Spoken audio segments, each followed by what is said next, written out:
Hello everybody, welcome to our channel Our Health and Wellness. So today we are going to discuss about the remaining part of the chapter Improvement in Food Resources. आज हम बात करेंगे pathogens and the diseases of crop plants के बारे में। Crop plants में भी हम लोगों की तरह क्या होता है कि बैक्टीरिया, फंजाई या वायरसेस से डिजीजेस हो जाती हैं और ये डिजीजेस ईजिली ट्रांसमिट भी हो जाती हैं from disease plants to healthy plants. तो किस तरह की हो सकती हैं? सबसे पहले हो जाती हैं वाटर बॉर्न डिजीजेस। तो ये पानी से ट्रांसमिट होती हैं, जैसे एग्जाम्पल हो जाता है bacterial blight of rice. Next आ जाता है एयर बॉर्न डिजीजेस। ये एयर से ट्रांसमिट होती हैं, जैसे ब्लास्ट ऑफ राइस। और एयर बॉर्न डिजीजेस जितनी भी होती हैं वो जो एक्सपोज्ड पार्ट ऑफ प्लांट्स होते हैं, जो एयर में एक्सपोज्ड होते हैं, उन पर अटैक करती हैं, जैसे flower, fruits and leaf. Next आती हैं सॉइल बॉर्न डिजीजेस, जो सॉइल के थ्रू स्प्रेड करती हैं। तो जो डिजीजेस सॉइल के थ्रू स्प्रेड करेंगी वो रूट्स को या स्टेम्स को अफेक्ट करती हैं, जैसे टिक्का डिजीज ऑफ ग्राउंडनट।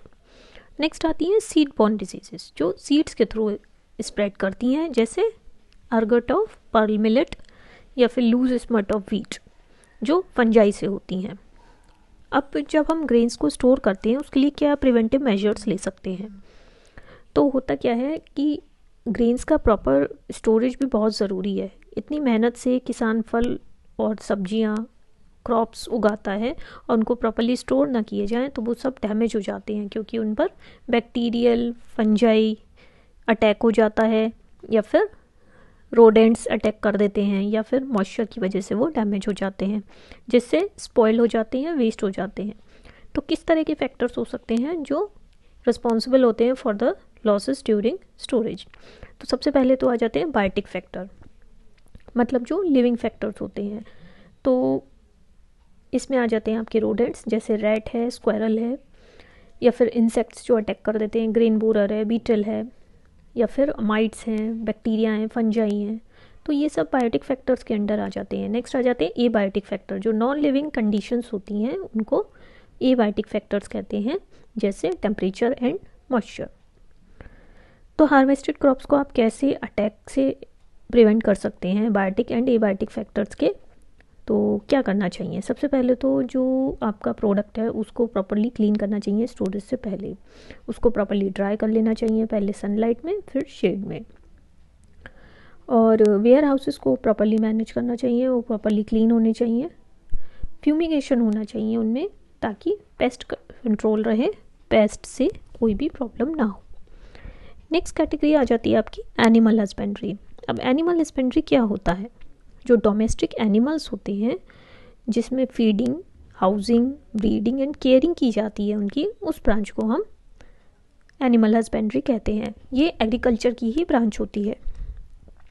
जो डोमेस्टिक एनिमल हैं वो फार्मर्स ही राइज करते हैं एग्रीकल्चर पर्पस के लिए, और उनको अलग यूटिलिटीज़ के लिए भी राइज करते हैं। इस तरह के एनिमल्स को हम लाइव स्टॉक कहते हैं। अब लाइव स्टॉक में क्या आ जाता है? गोट आ जाती है, शीप, कैमल, काऊ, बफेलो, पिग एक्सेट्रा। तो सबसे पहले आ जाती है कैटल फार्मिंग। कैटल फार्मिंग में क्या होता है? काउस का डोमेस्टिकेशन किया जाता है, बफेलोज का डोमेस्टिकेशन किया जाता है, mainly for the purpose of milk.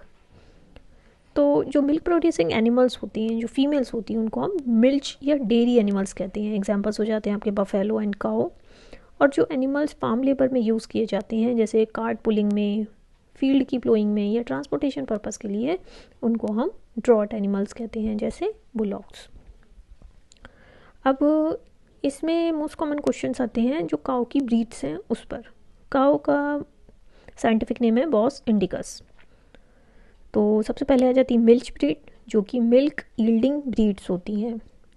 Milk yielding breeds में क्या है? उनका डाइजेस्टिव सिस्टम बहुत बड़ा होता है और स्पेशियस होता है, अडर उनका स्पेशियस होता है। तो क्योंकि कोशिश ये रहती है कि जितना वो फूड कंज्यूम करें, ज़्यादा से ज़्यादा वो मिल्क में कन्वर्ट हो जाए। ब्रीड्स हो जाती हैं इसमें रेड सिंधी, साहीवाल या गिर। नेक्स्ट आ जाती हैं ड्रॉट ब्रीड्स, जो कि बहुत स्ट्रॉन्ग होती हैं। स्टर्डी बुलॉक्स होते हैं, जो कि फील्ड्स की प्लोइंग में काम आते हैं या इरिगेशन पर्पस के लिए यूज़ किए जाते हैं। एग्जाम्पल हो जाते हैं इनके कंगायाम या फिर हालीकर। नेक्स्ट आती है आपके डुअल पर्पस ब्रीड्स। इसमें क्या है कि आपको मिल्क भी मिलेगा और एग्रीकल्चर टास्क में भी हेल्प मिल जाती है। तो जैसे काउज हैं वो मिल्क देती हैं, और बुलॉक्स होते हैं जो ड्रॉट वर्क के लिए हेल्प करते हैं। इनके एग्जांपल्स हो जाते हैं राठी एंड मेवाती। नेक्स्ट आती हैं इंडिग्नियस ब्रीड्स। इनके एग्जांपल्स हो जाते हैं रेड सिंधी, गिर या सहीवाल। एक्जॉटिक ब्रीड्स हो जाती हैं जो कि बाहर से इंपोर्ट की जाती हैं और इंडिया में उनकी रेयरिंग होती है। इन ब्रीड्स की खासियत ये रहती है इनका लैक्टेशन पीरियड बहुत लंबा होता है और बहुत आसानी से डिजीजेस नहीं पकड़ती। जैसे जर्सी है जो कि इंग्लैंड की ब्रीड है, या ब्राउन स्विस है जो कि स्विट्ज़रलैंड की ब्रीड है। अब इंडिया में कुछ क्रॉस ब्रीड्स करी गई हैं, मतलब जो एग्जॉटिक हैं उनकी इंडियन काउ से ब्रीड करी गई है। जैसे एग्जांपल हो जाता है कारण स्विस जो कि क्रॉस ब्रीड है ब्राउन स्विस और सहीवाल की, या फिर फ्रीजवाल है जो कि क्रॉस ब्रीड है। नेक्स्ट आ जाती हैं ब्रीड्स ऑफ बफेलो। बफेलो का साइंटिफिक नेम है बॉस ब्यूवेलिस, और इंडिया में काफ़ी डोमेस्टिकेशन होता है बफेलोस का, क्योंकि इनकी जो मिल्क की क्वालिटी है वो काउ से थोड़ी डिफरेंट होती है, उसमें फैट ज़्यादा होता है। जो हाई मिल्क प्रोड्यूसिंग ब्रीड्स हैं बफेलो की वो है मुर्रा, मैसाना या सुट्टी। अब नेक्स्ट आता है कि पोल्ट्री फार्मिंग कैसे कर सकते हैं। जो ब्रांच एनिमल हस्बेंड्री की होती है जिसमें रियरिंग करते हैं डोमेस्टिकेटेड फाउल्स को, जैसे हैंस हैं, डक्स हैं, गीस हैं, for meet and their eggs, इस ब्रांच को हम पोल्ट्री फार्मिंग कहते हैं।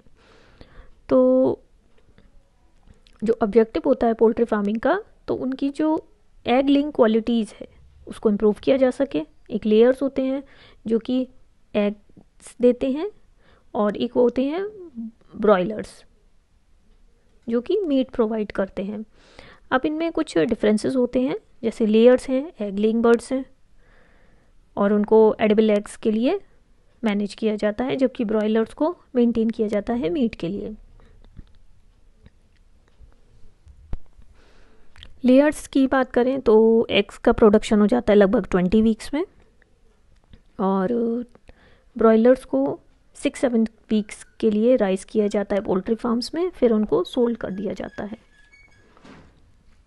So that's all for the day. Thank you so much.